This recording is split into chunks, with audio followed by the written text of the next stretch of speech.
Are you tired of getting destroyed by skill moves like this? Then don't worry guys, because today we are going to master the skill moves once and for all before EAFC drops, right? So in order to master the skill moves, you have to learn the fundamentals of the right stick. Let's take the ball roll for example, right? In order to perform the ball roll, we hold the stick towards either right or left.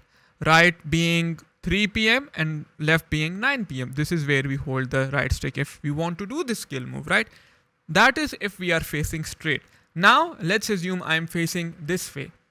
Now the direction of the right stick will change as well, right? Now right is 12 o'clock and left is 6 o'clock. So whenever the face of your player changes, so does the direction of your right stick. Okay, you have to master this. Master this with the ball roll. Be able to perform a ball roll in every direction possible, right? See, he is facing left. If I perform 3 and 9, he does something like this. Now, if he is facing straight, I do 3, then I go 9. You see, he does a ball roll.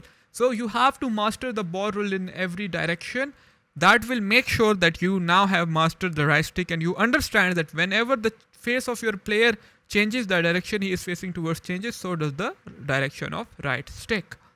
Now don't worry, we will get towards the gameplay examples as well. So the first skill move we are going to learn is the reverse elastico. How do you perform the reverse elastico? You go from 3 to 9 in an anti-clockwise direction if the player is facing straight, right? 3 to 9 anti-clockwise direction. If he were to face away, for example, if he is facing left, we will go from 12 to 6 in a clockwise direction, right?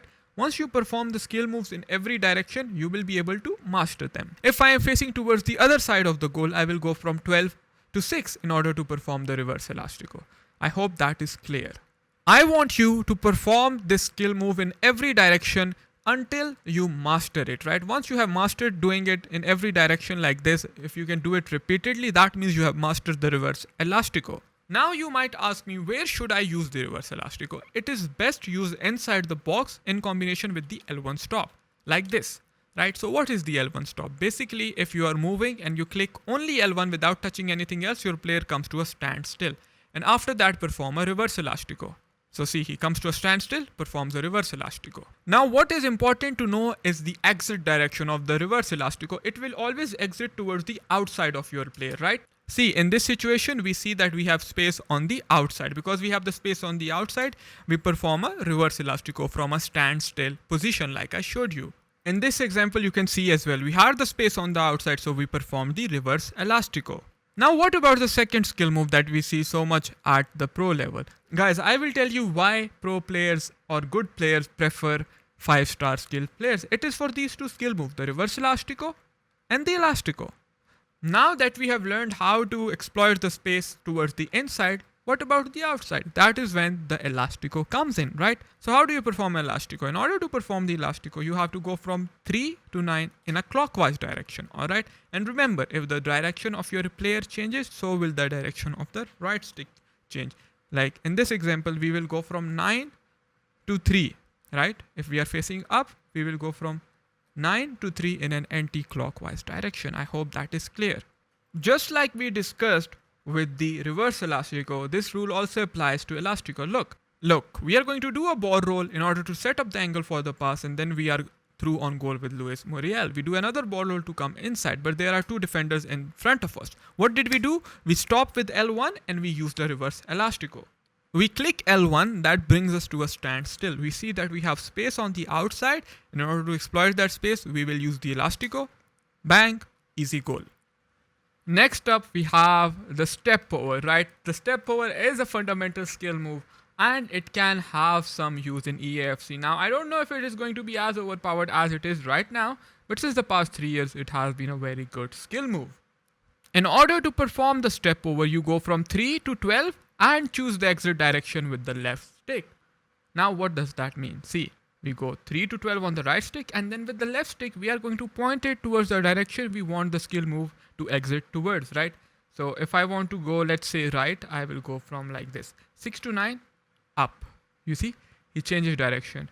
From here it will be 12 to 9 and down, he changes direction. So this is how you do the step over. Now you might ask me, how do you perform the speed boost step over? It is pretty simple.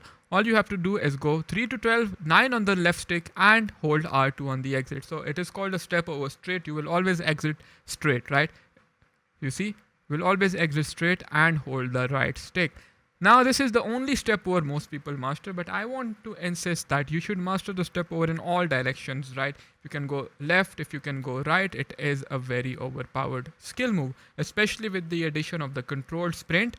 I believe we will have more use from it.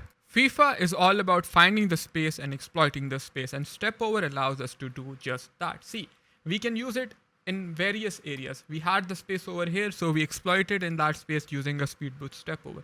We perform a ball roll to change directions. We have space in front of us. We want to exploit it. We will once again do the step over and find the space inside. So whenever you have the space to exploit, you use the step over in that direction. Once again, you will see we have triggered the run inside and we want to exploit this space. We give the ball to Son, and once he receives the ball, we go with the step over, and that is it. We have exploited the space and now we are going to score this goal. So you can always use the step over in combination with finding the space, exploiting the space, and leaving the defenders for dead. Last but not the least, I want you to master the ball roll. It is an evergreen skill move. It allows you to set up angles for passes. You should always pass the ball in the direction you are facing. You can always shift the ball to the strong foot of your player with the ball roll. So you really want to master the ball roll. Now guys, let me tell you one thing. You're not going to watch this video and perform the skill moves with as much accuracy as I am doing, because I have been doing it since years, so have been the pros. So in order to perform these skill moves with such accuracy and precision, you want to actually practice it every day for at least 15 minutes before EAFC releases, so you can master all these skill moves, right? Spend 15 minutes on each skill move every day for the next 21 days and see your game go to the next level. You can of course chain all these skill moves together. The ball roll in combination with the step over is really overpowered, and once you are fluent and you can chain like this, that means you have mastered these skills. Skill moves alone won't help you much. Now if you really want to take your dribbling and skilling game to the next level, check this video out here.